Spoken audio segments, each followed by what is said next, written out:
Hey guys, I'll quickly show you all how to add captions automatically in VN. Don't have to depend on any third-party websites, apps, or any paid service for this.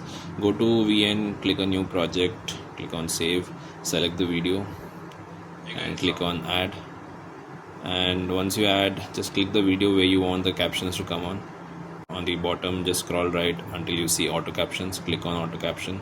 You can choose the style you want. I'll just choose tiny and also convert it, so it will be converted quickly. You can make any corrections if you need. Click on done and you can change the style as per your need.